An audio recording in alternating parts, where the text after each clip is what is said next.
Fa TV jimbaniriza akadde kano mwasize mutya muli mutya. Pastor Bugingo alajanidde ku chat wali ku kikati ya Kananirandi. Teddy Bugingo yaganye okubanga muwa chance okubanga sinkana abaana b'embiina masawo.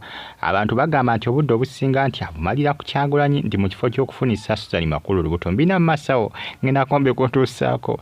Asonga tena abazadde bongedde okubanga balaze kubanga bawa bana success card z'ebigezo.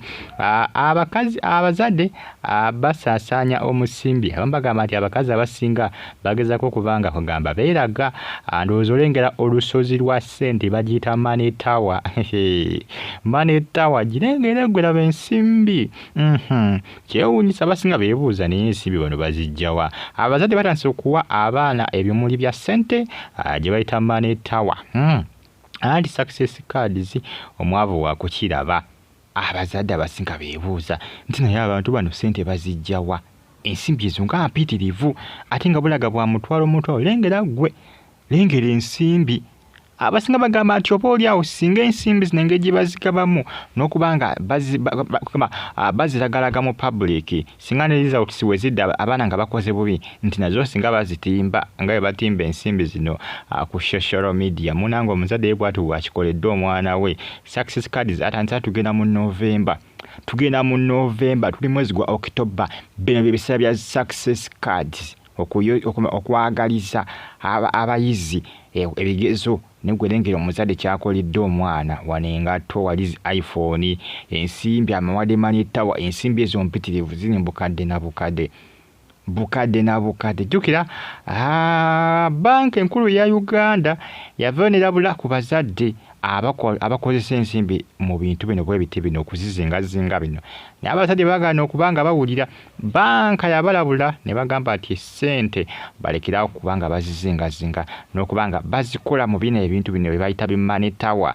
Naye abazadde balemezaamu. Ne babona yaneewuunyisiza g'amazima. Ensimbi mpitirivu ebya ddala. Ensimbi zo mpitirivu zirengere se bagenda ziwa mwana. Agenda ziwa mwana. Abambagamba nti kale tetuganye ensimbi ozitulaze. Tuleko ne result singa zifulumye. Lwaki otulagabula z'ensimbi z'omuwadde nga success card. Eyo ngavudde ngenze ko sadi zino bagamba nti ensi eno Pastor Bugingo alajanira abaana be ajja kiwulira. Ajja kiwulira byatabuse dda ku side ya Pastor Bugingo Alozias Bugingo omusumba. Ensonga yatabuse dda ku side ejjukeno wiki ewedde yonna na kumpi eweddeko ng'alajjana. Bannamateeka balemedde okubanga bamuyamba. Kooti ebintu byabwe yabivaamu. N'abagambye kooti tebeera bintu bitakutuka oluusi sometimes. Kwa guno si musango just ensonga za family. Mpozi ko nga musanga we bejja gulemezaamuko. Aye n'omusanga esobola okuvaamu ng'obujulizi bubuze. Esobola okuguta ne gaa kati tukyangukolako emisango mingi egy'okukolako.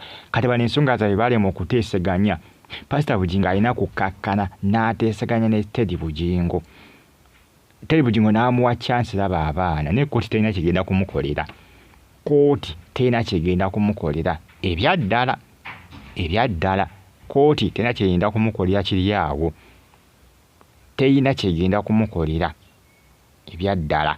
Ne bwana alajana ne bwana akaaba ne bwana akola biki kooti terina kigenda kumukolera.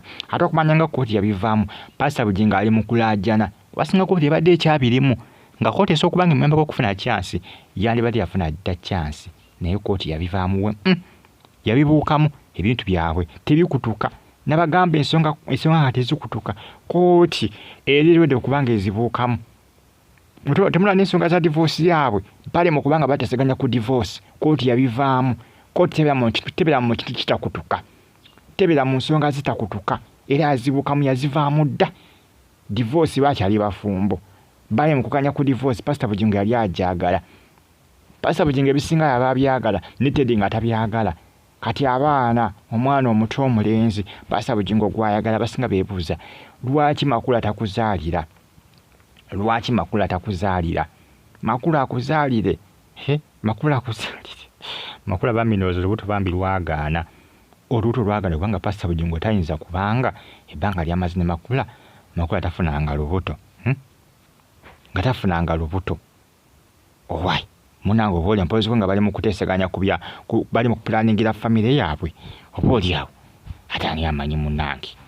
abasinga bagamba libbanga nga ggwanvu nnyo bukyanga Pastor Bugingo yakwana Teddy emyaka kati gitambuliridde ddala gitambuliridde gwali mwaka 2010 2018 2010 emyaka gitambulidde 2019 2020 emyaka gitambuliridde ddala nenga Pastor Bugingo omwana we alaga nti omwana amuluma ono yakulukusiza n'Amaziiga ali ku church ya Kanani agamba nti waliwo omuntu yeefuga abaana be nti amwagaliza kufa Pastor Bugingo Teddy Bugingo agezeko kubanga amuyingiza ne mu nsonga ze ez'okubanga yalumbibwa ab'amasasi Pastor Bugingo agamba nti Teddy abika yali yasayininga ab'asasini nti okumusaanyaawo Pastor Bugingo ensonga ze teyali zitaddemu byakulumbagana Teddy tamusibaako nsonga nga talina bukakafu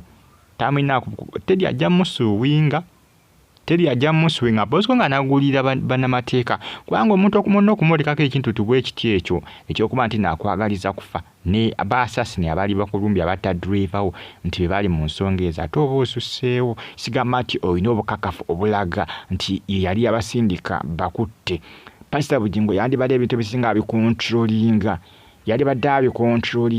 bw'osanga oli akusuubinga ne bikufukira akabasa n'aba nga tava mu kkooti ne musango ne gumutuulamu talina bukakafu bulaga nti bye yali abamusindikidde n'okubadde bafunamuko obutakkaanya nandibadde akontrolinga emotions ze Pastor Bugingo ekizibu takontrolinga emotions ze wali ku kyaki buli omu amulumba buli omu amwataakinga buli omu amuvuma controlling emotions ze alina okubanga controlling emotions ze ensonga zijja kuba zitambula kira zijja kuba zitambula fine kyovala na mwana bakyamumumye Teddy akyamumumye ku ensonga nti ne wembanze anonyogerako ebintu bwe bitonga sigamba nti olina obukakafu obumulumika oba sigamba nti wakwata footage omanyi ebintu ebisinga oluusi footage yatatera kubanga alimba footage talimba ebisesinga footage awalimbira mpozi nga bamukwatamu ate nga bamusiimula wabula kizibu okwongeramu mu footage okuteeka kale basobola omukwatamu ne kale sometimes oluusi tatera kulimba footage singa bali alina footage nga waliwo kamera eyalaga anti Teddy yali mu nsonga ezo ate alinga nga yagala okuba nga asukkawo Pastor Bugingo yandibadde omukazi amwesonyiwa omukazi yamuta yamwesonyiwa tagaana kumwesembereza Pastor Bugingo yagezako okubanga yeetugga ku Teddy essaawa zino ali ku baana kugamba abaana yali alaga yabakoowa ne maama waabwe kiko essaawa zino ate alaga abaagala kugamba ebintu bya Pastor Bugingo tebitegeerekeka ensonga zeezo bagamba nti ebintu ebisinga biteekamu nnyo emotions biteekamu nnyo feeling stay on YouTube platform tosigale nga on following Bagitafa ADTV juji mbagala nnyo nembeebaza ne mbagamba nti muli big nnyo kubanga mu following subscribe nga nyiga kade mweraba